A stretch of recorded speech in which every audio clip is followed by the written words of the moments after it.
The moment I saw them, the world around me blurred into a single point of focus. It was late evening, and the bar was dimly lit, the low murmur of conversations and clinking glasses forming a background hum. I had walked in unnoticed, my footsteps soft on the worn wooden floor as I approached the corner booth. There she was, my wife, sitting close to him, her eyes closed, lips slightly parted, as his hand slid under her dress. The bastard's fingers moved with confidence, brushing against her thigh, while she leaned into him, a small moan barely escaping her lips. Rage, cold and sharp, surged through me. Without thinking, I took a step forward and shouted, "You bastard! Don't you think the only man who should put his hands under a married woman's skirt is her husband?" Heads turned, but I didn't care.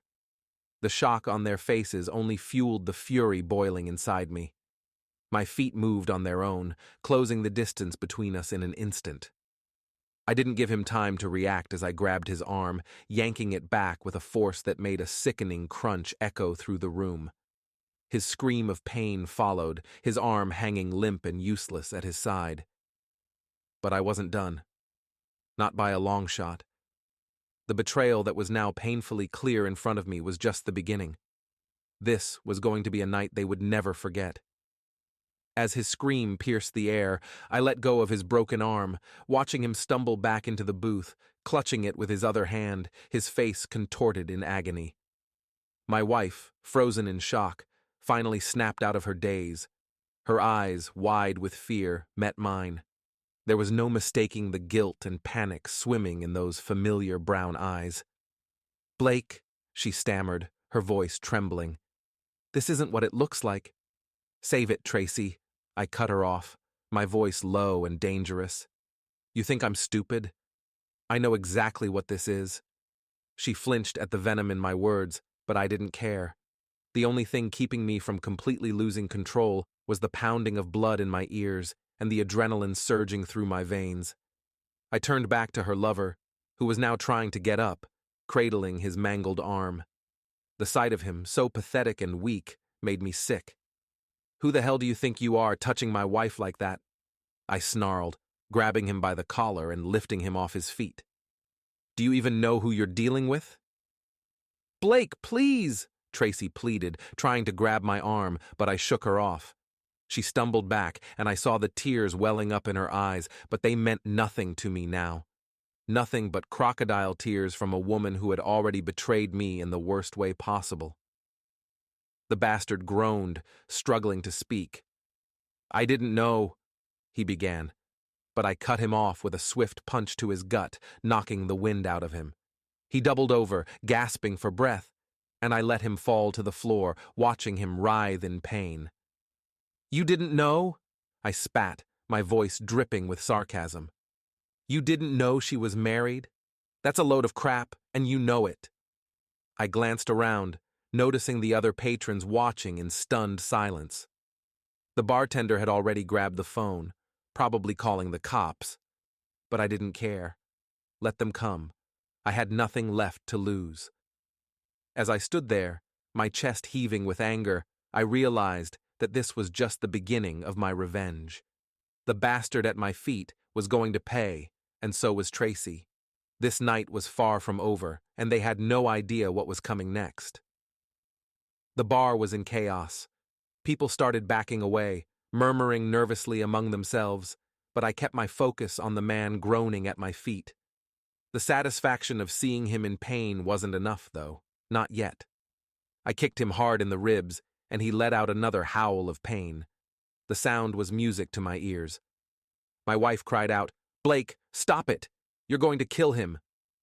"Maybe I should," I snapped back, my voice as cold as the fury coursing through me. "It would serve him right for thinking he could mess with another man's wife." Tracy rushed forward, trying to put herself between us, her hands outstretched as if she could stop me. "Please, Blake, don't do this. It's not what you think." I couldn't believe her audacity. Even now, she was trying to play innocent, trying to weasel her way out of this. "Not what I think?" I laughed bitterly. "I saw it with my own eyes, Tracy. You can't talk your way out of this." Tears streamed down her face as she shook her head, her voice desperate. "Blake, I'm sorry. It was a mistake, a stupid mistake. Please, let him go, and we can talk about this. We can fix it." Fix it? There was nothing left to fix. The moment I saw her with another man, our marriage was shattered beyond repair. She had already made her choice, and now it was my turn to make mine. I reached down, grabbing the man by the collar again, lifting him to his knees. He winced, barely able to keep himself upright. I leaned in close, my voice a low growl in his ear. "You're going to remember this night for the rest of your life. Every time you move that arm, every time you see a woman in a bar, you'll think of me. And you'll remember what happens when you mess with another man's wife." With that, I slammed him back down to the floor.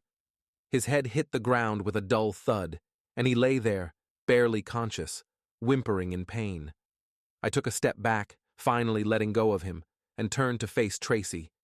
She was shaking, her hands covering her mouth as she stared at me, the horror of what just happened written all over her face.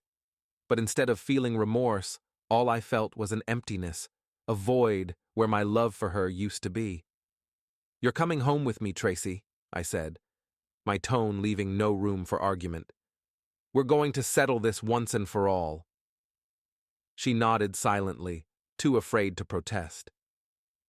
I grabbed her by the wrist and pulled her toward the exit, leaving the bar and her lover behind. As we stepped out into the cool night air, I could already hear the distant wail of sirens approaching, but I didn't care. There was still so much left to do. We didn't speak as we walked to the car. The silence between us was thick, suffocating, but I couldn't bring myself to break it. What could I possibly say to the woman who had shattered my life with her betrayal? My mind was racing, playing back the scene in the bar over and over again. I could still feel the anger coursing through my veins, but beneath it all was a deep, gnawing pain that I couldn't ignore. I opened the car door and practically shoved Tracy inside before getting behind the wheel myself.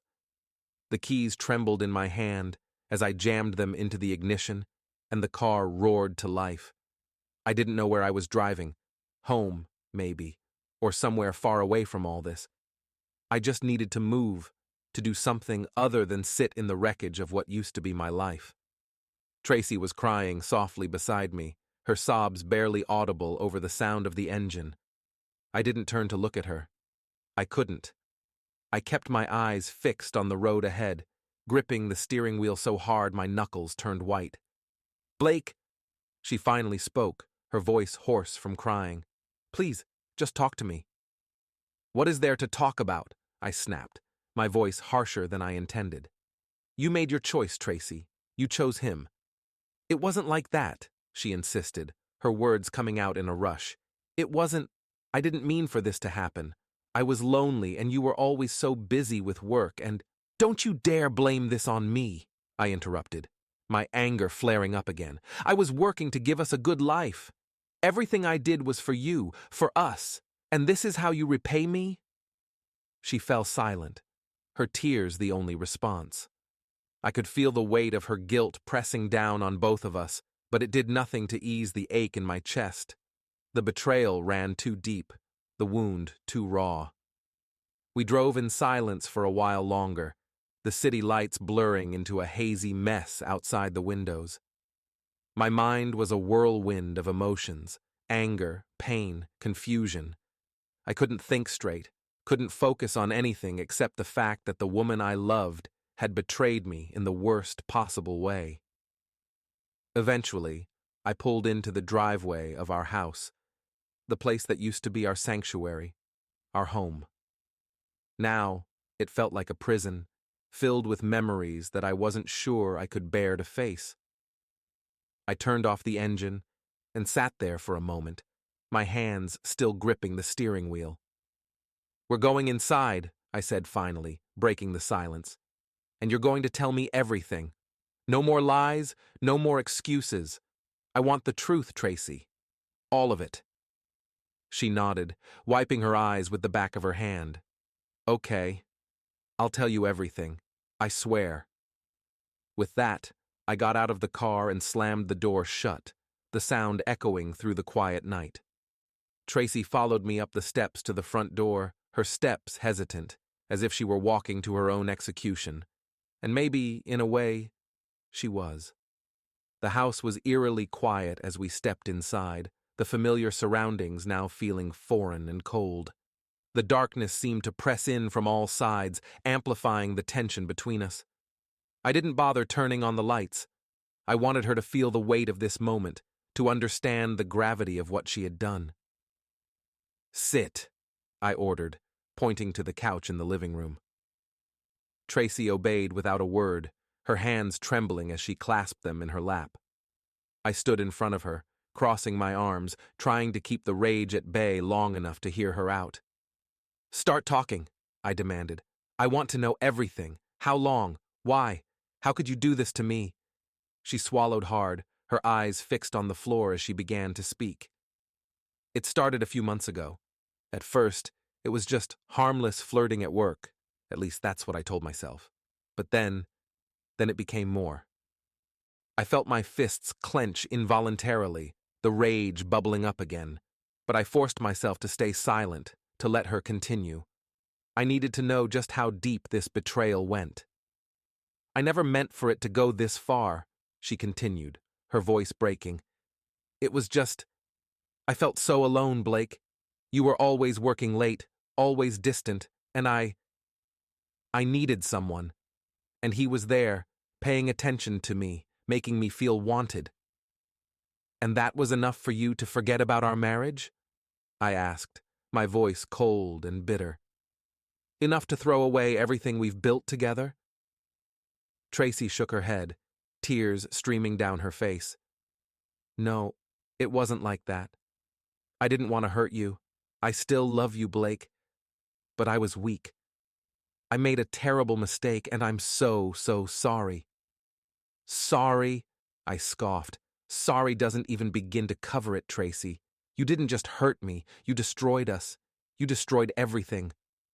"I know," she whispered, her voice barely audible. "And I'll do anything to make it right. Please, Blake, give me a chance to fix this. I'll end it with him. I'll quit my job, whatever it takes. Just, please don't leave me." Her words hung in the air, desperate and pleading, but all I could feel was the hollow ache in my chest. Could I ever trust her again? Could I ever look at her without seeing her with another man, knowing she had betrayed me so completely?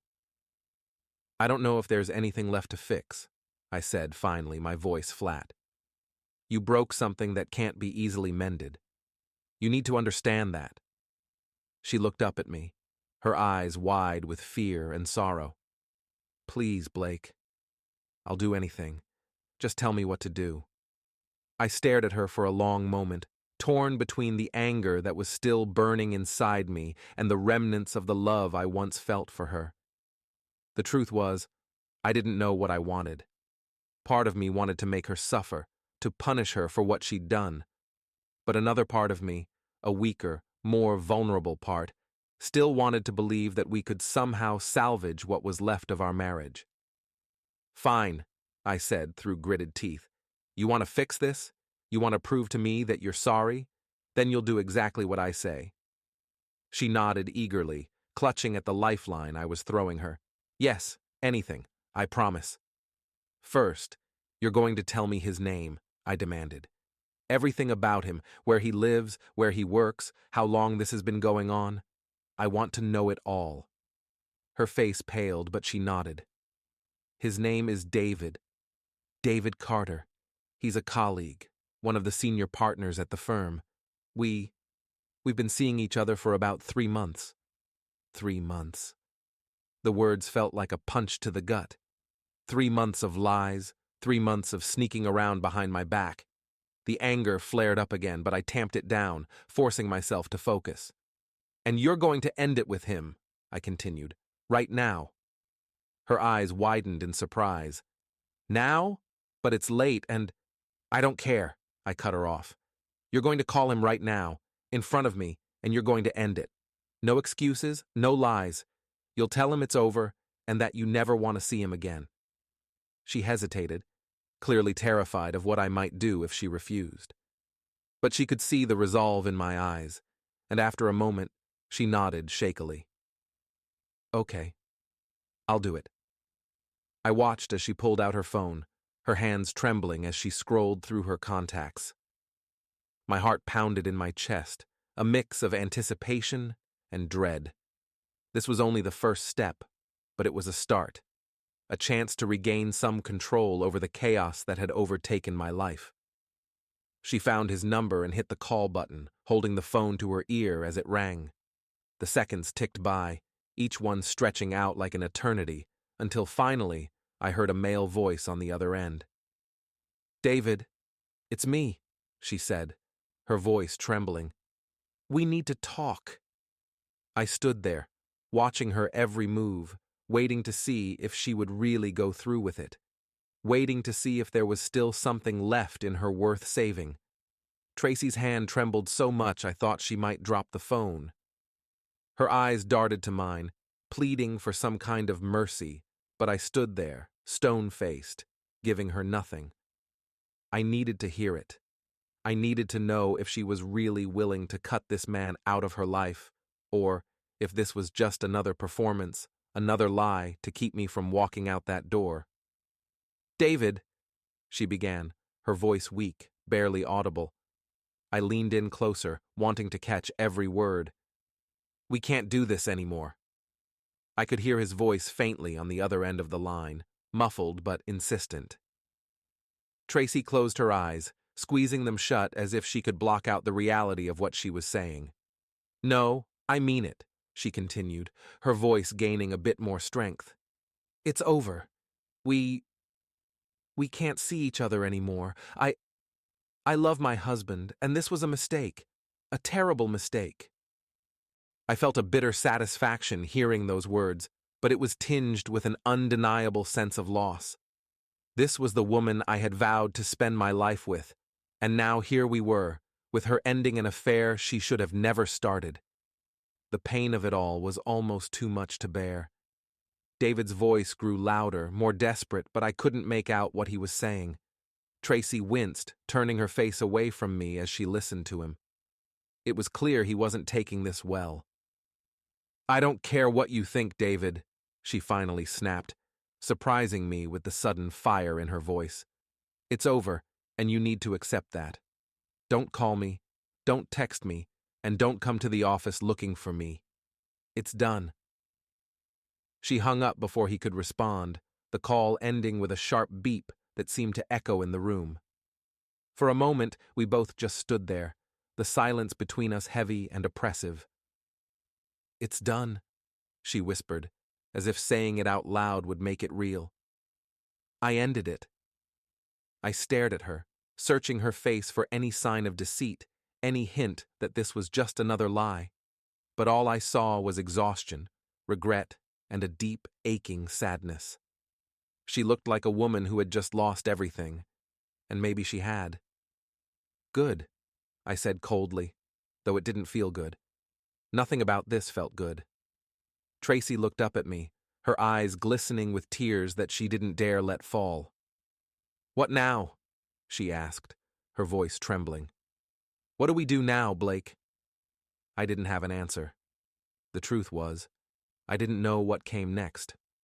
All I knew was that the life we had before was gone, shattered into pieces that I wasn't sure could ever be put back together. "You're going to pack a bag," I said finally, the words coming out more harshly than I intended. "You're going to stay with your sister for a while." Her eyes widened in shock, and she shook her head, panic setting in. "Blake, no, please, don't do this. I want to stay and fix this. I need to be here, with you." "Not tonight, Tracy," I said firmly, cutting her off. "I need space. I need time to think, to figure out if there's even anything left worth saving. Right now, I can't look at you without seeing what you did, without hearing you with him. So, you're going to leave, and maybe in time, I'll figure out what to do." Tears spilled down her cheeks as she nodded, defeated. She knew there was no arguing with me, not now. Without another word, she turned and headed upstairs to pack, leaving me alone in the living room, the weight of everything that had happened crashing down on me like a tidal wave. I sank into the couch, my head in my hands, trying to make sense of it all. The rage that had driven me before was gone, leaving only a hollow emptiness in its place. I had made her end it, but at what cost? Could I ever truly forgive her? Could I ever look at her the same way again? And what about me? What kind of man was I now? A husband betrayed, yes, but also a man who had let his anger take control, who had lashed out with violence and rage. Was there any part of me left that could rebuild, that could find a way forward? Upstairs, I could hear Tracy moving around, the sound of drawers opening and closing, the rustling of clothes being stuffed into a bag. Each sound was like a nail in the coffin of our marriage, a reminder of just how far we had fallen. When she finally came back down, a small suitcase in hand, she paused in the doorway, looking at me with eyes full of sorrow and regret. "I'm so sorry, Blake," she whispered, her voice cracking. "I'll do anything to make this right. Please, just don't give up on us." I didn't respond. I couldn't. The words caught in my throat, choked by the mix of emotions swirling inside me. She nodded, as if she understood, and turned to leave.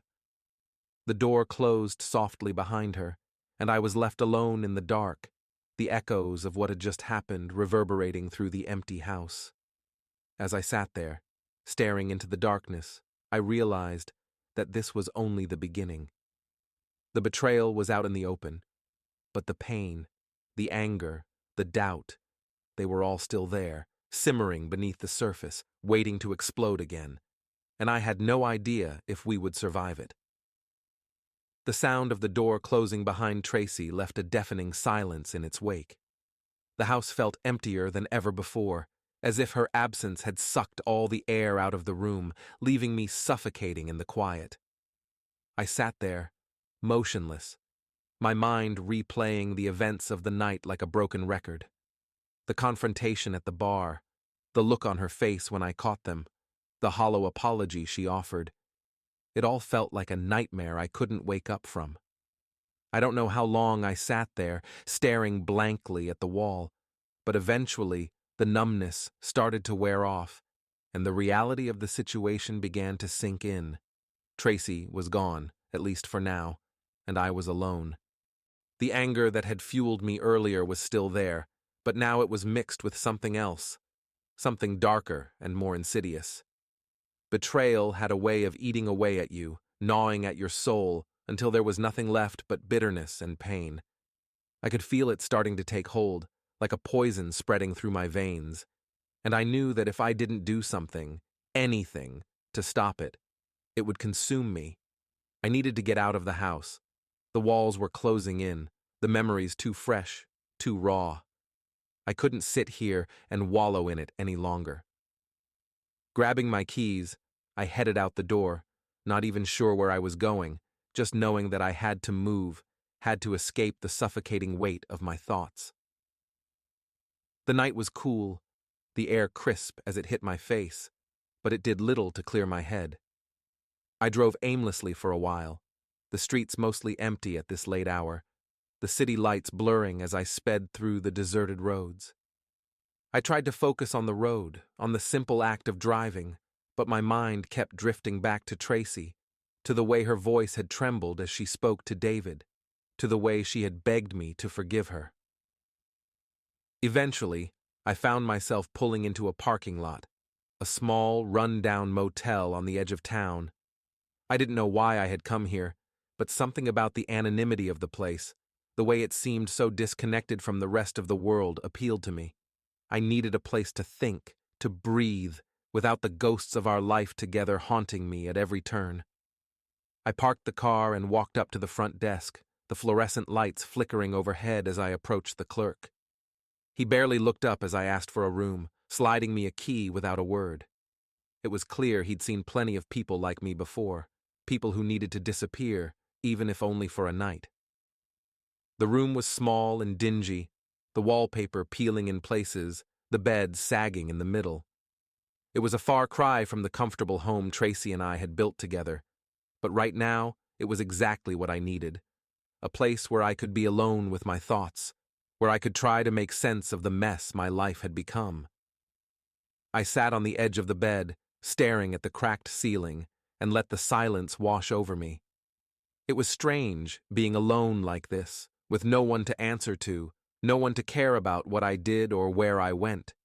For so long, my life had been wrapped up in Tracy, in our marriage, our plans, our future. And now, all of that was gone, ripped away in a single night.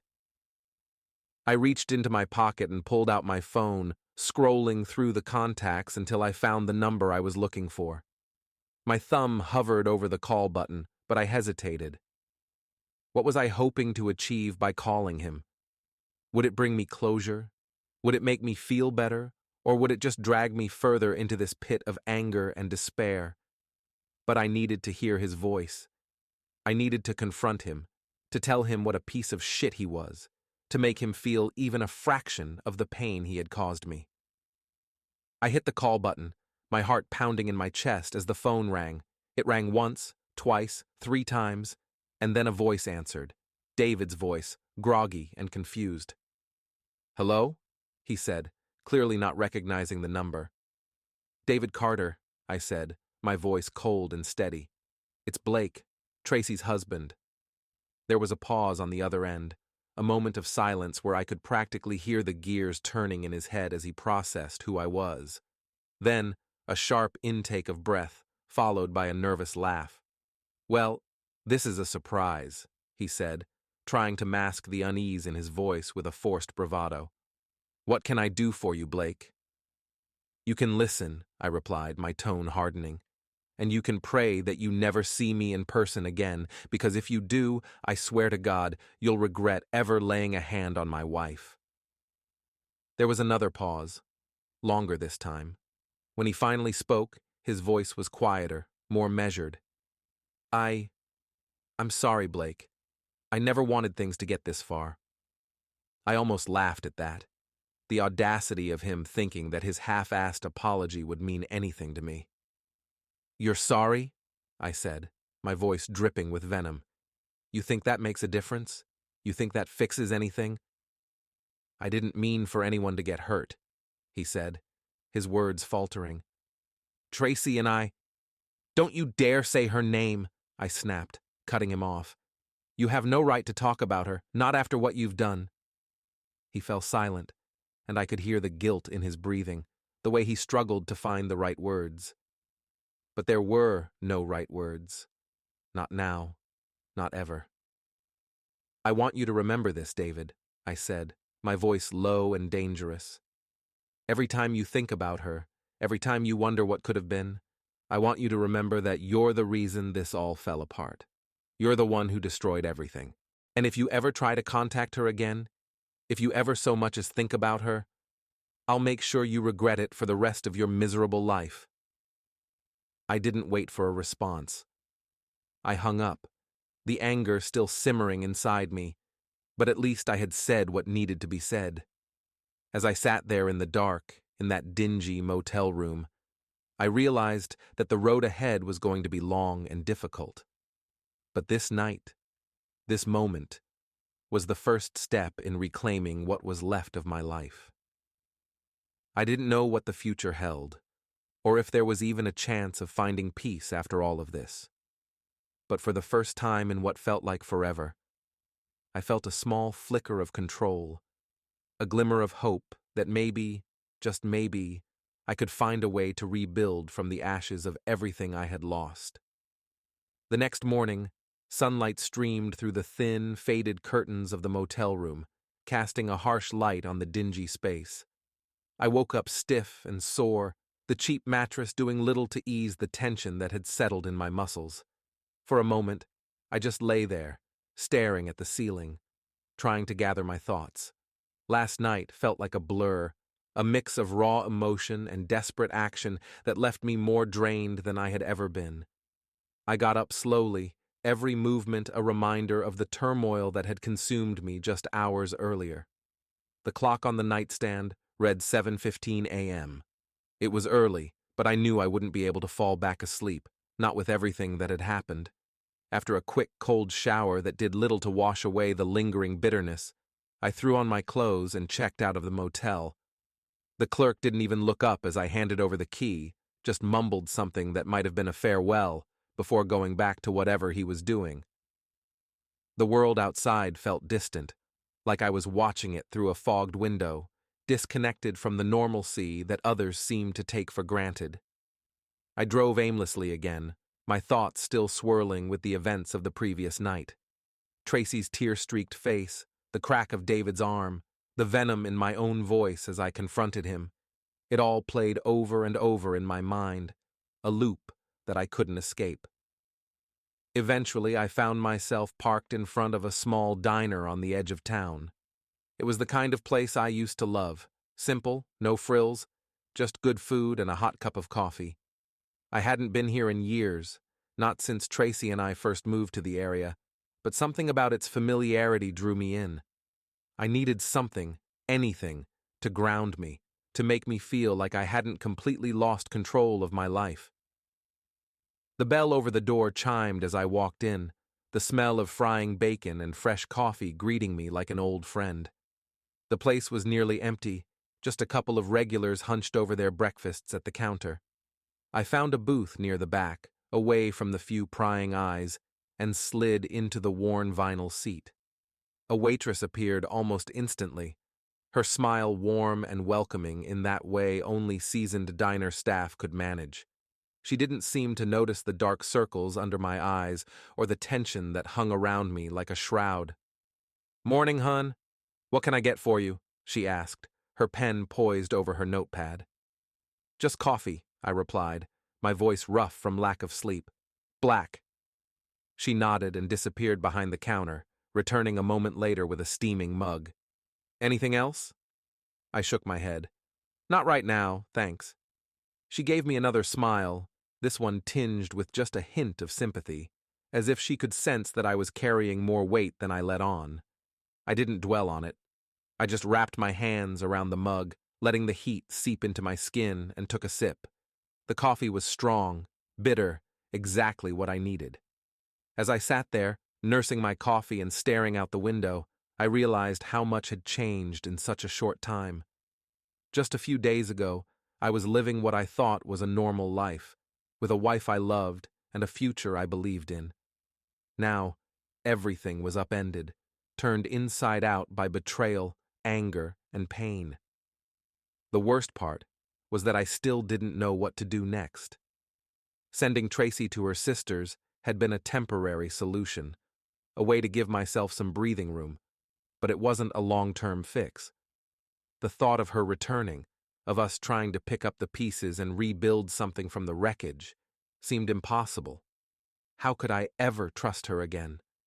How could I even look at her without seeing what she had done? And then there was David. The anger I felt toward him was still there, simmering beneath the surface. But it was tempered by something else now. Something I couldn't quite put my finger on. Last night, I had wanted nothing more than to make him suffer, to hurt him the way he had hurt me. But this morning, in the harsh light of day, that need for revenge felt hollow, empty. I had already broken him physically, but it hadn't brought me the satisfaction I thought it would. Maybe that was the real lesson in all of this. Maybe the truth was that no amount of revenge, no amount of anger or violence could ever fix what had been broken. The damage was done, and no matter what I did, it would never be the same.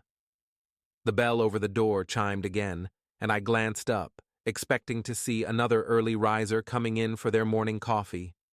Instead, I froze as Tracy walked in, her eyes scanning the room until they landed on me. She looked different this morning, pale, tired, her usually impeccable appearance slightly disheveled. But there was something else in her expression, too. Determination, maybe, or desperation. I couldn't quite tell. She hesitated when she saw me, as if unsure whether to approach, but then she squared her shoulders and made her way over to my booth. I watched her every step, my emotions a confusing mix of resentment and an almost involuntary concern. "Blake," she said softly as she reached the booth, her voice tentative. "Can I sit down?" I stared at her for a long moment, torn between wanting to tell her to leave and the part of me that still, despite everything, wanted to hear her out. Finally, I nodded, gesturing to the seat across from me. She slid into the booth, her eyes never leaving mine. For a few moments, we just sat there in silence, the weight of everything unsaid pressing down on us both. The waitress appeared, offering Tracy a menu, but she shook her head, too focused on me to care about food. "Why are you here?" I asked finally, my voice colder than I intended. "I couldn't just leave things like that," she replied, her hands twisting nervously in her lap. "I've been thinking all night about everything, about us, and I know you're angry, and you have every right to be, but I don't want to lose you, Blake. I can't lose you." Her words hung in the air, and I felt the familiar tug of conflicting emotions. Part of me wanted to believe her, to give in and let her back in, but another part, the part still reeling from her betrayal, couldn't forget what she'd done, the lies she'd told. "How am I supposed to believe anything you say?" I asked, my voice hard. "You've been lying to me for months, Tracy. How do I know this isn't just another lie?" Her eyes filled with tears, but she blinked them away, refusing to let them fall. "I know I've hurt you, more than I can ever make up for, but I'm not lying now, Blake. I'm here because I love you, and I want to fix this. I want to prove to you that I'm still the woman you married, that we can get through this together." I shook my head, the anger and hurt bubbling up again. The woman I married would never have done this. The woman I married wouldn't have cheated on me, wouldn't have lied to my face every day for 3 goddamn months.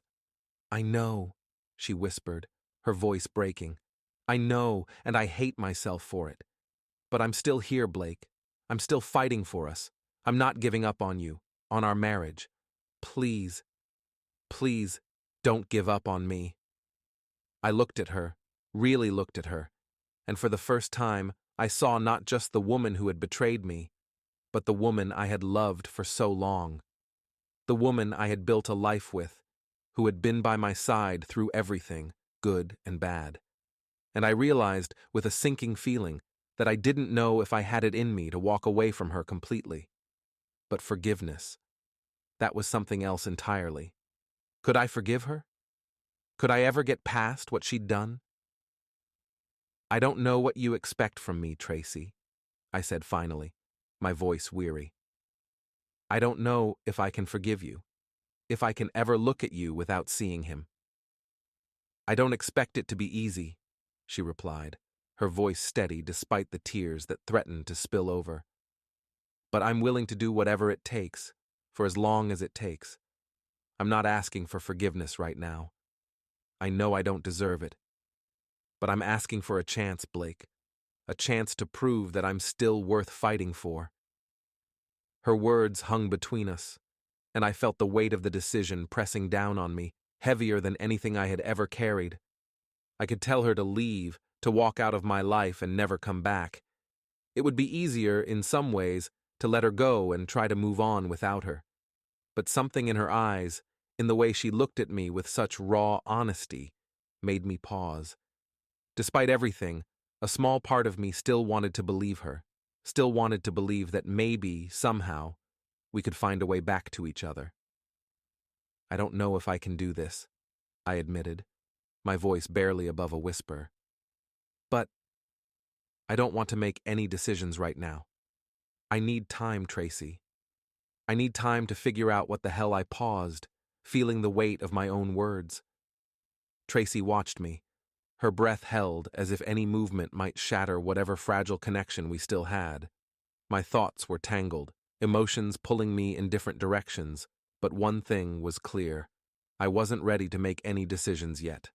Not now, maybe not ever. But I couldn't say that out loud, not when I saw the sliver of hope in her eyes, hope that had no right to exist after what she'd done. I need time, I repeated, more firmly this time. Time to figure out what the hell I want, what's left of us, if anything. You can't just expect me to jump back into this like nothing happened. She nodded, her gaze dropping to the table. I understand, Blake. I'm not asking you to forgive me right away, or even at all, but I need you to know that I'm here, and I'm not going anywhere. I'm willing to wait, as long as it takes. I wanted to believe her, wanted to hold on to the idea that maybe we could work through this, but I couldn't shake the image of her with David, couldn't forget the lies, the betrayal. It was a scar too deep to heal with just words. I'm not making any promises, I said, my tone sharper than I intended. This doesn't mean we're okay. It doesn't mean we'll ever be okay. I need space to think, to figure out if I can ever trust you again. Tracy's face crumpled, the pain in her expression mirroring my own. I'll give you all the space you need, she whispered. But please, Blake, just don't shut me out completely. Let me at least try to make things right. I didn't respond. What was there to say? The truth was, I didn't know if she could ever make this right. But for now, I couldn't deal with the intensity of her emotions, the way she seemed to want to claw her way back into my heart. It was too much, too soon. I'll call you when I'm ready, I finally said, pushing myself up from the booth. But I need to be alone for a while. You should go back to your sisters. She looked up at me, her eyes red and swollen from holding back tears. Okay, she agreed, her voice small. I'll wait for your call. With that, I turned and walked out of the diner, the cool morning air hitting me like a splash of cold water. I didn't look back as I got into my car and drove away, leaving Tracy behind in that small booth, where she was left to grapple with her own demons. The drive home was quiet, the streets slowly filling with the regular hustle of morning commuters. I had no plan, no idea what I was supposed to do next. Part of me wanted to disappear, to find a place where I could forget all of this, forget her, forget him. But I knew there was no escaping this reality. When I finally pulled into the driveway of our house, no, my house now, it didn't feel like home anymore. It was just a structure, walls and a roof over a life that had crumbled. I sat in the car for a long time, staring at the front door, wondering if I could ever walk through it without feeling the weight of everything that had happened inside. Eventually, I forced myself out of the car and into the house, the silence greeting me like a familiar enemy. The air was thick with memories, the echoes of laughter, arguments, love, and betrayal, all mingling together into something I could barely stand. I wandered through the rooms, each one a reminder of the life Tracy and I had shared. The kitchen, where we had spent countless mornings together, making coffee, talking about our days. The living room, where we had curled up on the couch, watching movies late into the night. The bedroom, where we had loved each other, held each other, and where I now knew she had lied to me, deceived me. Everything in the house seemed tainted, stained by the betrayal that had ripped us apart. I found myself in the bedroom, standing at the foot of the bed, my mind drifting to the countless nights we had spent here. How many of those nights had she been thinking of him? How many times had she come home to me, kissed me, and lied to my face? The anger flared up again, but this time it was duller, more like a simmering resentment than the white-hot rage I had felt before. I couldn't stay in this house, not right now. It was too full of ghosts, too full of the life I thought I had, but had never really known. Without another thought, I grabbed a duffel bag from the closet and started stuffing clothes into it. I didn't know where I was going, just that I needed to get out, to find some space where I could think without the constant reminder of what had happened. Once the bag was packed, I left the house, locking the door behind me as if that simple act could somehow keep the past from following me. I got back into the car, the duffel bag in the passenger seat, and drove off, not caring where the road took me. Hours passed. the landscape changing from suburban streets to highways and then to back roads. I drove until the sun began to set, casting long shadows across the countryside. Finally, I found myself in front of an old cabin, nestled deep in the woods, a place I hadn't been to in years. It was a family cabin, one my father had built with his own hands long before I was born. We had spent summers here when I was a kid, fishing in the nearby lake, roasting marshmallows by the fire. It was the only place I could think of that wasn't tainted by the life I was trying to escape. I parked the car and stepped out, the scent of pine and earth filling my lungs. The cabin was small, but it had everything I needed: peace, quiet, and a chance to think without the constant reminder of what I had lost. I unlocked the door and stepped inside, the familiar creak of the wooden floorboards under my feet. The air inside was musty, but it was a comforting kind of musty, the kind that spoke of age and memories rather than decay. I dropped the duffel bag by the door and sat down in one of the old armchairs, the weight of everything that had happened finally catching up to me. I stared at the stone fireplace, the only sound in the room the soft crackle of the fire I had lit. For the first time in days, I allowed myself to just sit there, letting the exhaustion wash over me. The anger, the pain, the betrayal. It was all still there, but out here, in this cabin, it felt distant, as if it couldn't quite reach me. As the fire crackled and the night settled in, I realized that this was what I needed: a place to think, to figure out who I was now that everything I thought I knew had been stripped away. The road ahead was still uncertain, and I had no idea what decisions I would make, or if I could ever find it in myself to forgive Tracy. But for now, I had this moment, this place, and maybe, just maybe, a chance to start rebuilding from the wreckage of my life. The fire flickered low, casting warm, dancing shadows across the cabin walls.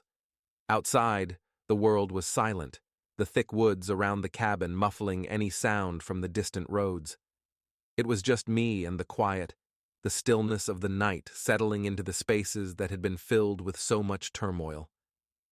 I sat there staring into the dying embers, and for the first time since discovering Tracy's betrayal, I felt a strange sense of clarity. The pain and anger were still there, lurking beneath the surface, but they no longer felt as overwhelming, as all-consuming. Here, in this cabin far from everything, I could finally breathe. I could finally think. The last few days had been a whirlwind of emotions: rage, hurt, confusion. But now, with the world narrowed down to just the crackling fire and the steady rhythm of my own breath, I realized something important. I didn't have to decide everything right now. Life had a way of moving forward, whether I was ready for it or not, and no amount of brooding in this cabin would change what had happened. But maybe, just maybe, it could help me figure out how to deal with it. Forgiveness was a long way off, and trust was even further. I didn't know if Tracy and I could ever rebuild what we once had, or if I even wanted to. But sitting here, I began to understand that forgiveness wasn't something I had to give to her right away, or ever if I didn't feel it in my heart. Forgiveness, if it ever came, would be for me. It would be a way to release the hold her betrayal had on me, to let go of the bitterness that threatened to consume everything good in my life. I had the choice to carry this burden, to let it define me, or to put it down and start walking a new path, whether that path led back to Tracy or somewhere else entirely. But that decision didn't have to be made tonight. For now, it was enough to simply be, to sit with the quiet and let the chaos of the last few days settle into something I could live with. Tomorrow, I would start figuring out what came next. I would take it one step at a time, giving myself the space to heal, to rebuild, or to walk away if that's what I needed. I would return to the city eventually, but not as the same man who had left it. I would return as someone who had faced his deepest pain and chosen not to let it destroy him. As I stared into the fire, I felt the tension in my chest ease just a little. the first real breath of relief since this nightmare began. The road ahead was still long and uncertain, but for the first time, I felt like I could walk it, alone if I had to, or maybe one day with someone else beside me. But for now, this moment of peace was enough. The fire crackled one last time before the embers began to cool, signaling the end of a long, hard night. Tomorrow would bring new challenges, new decisions, but I would face them when they came. And maybe, in time, I would find a way to live with what had happened, to move forward, with or without Tracy. For now, though, I let the last of the fire's warmth wash over me, feeling the weight of the world lift just a little, and I closed my eyes, ready to rest. This is the end.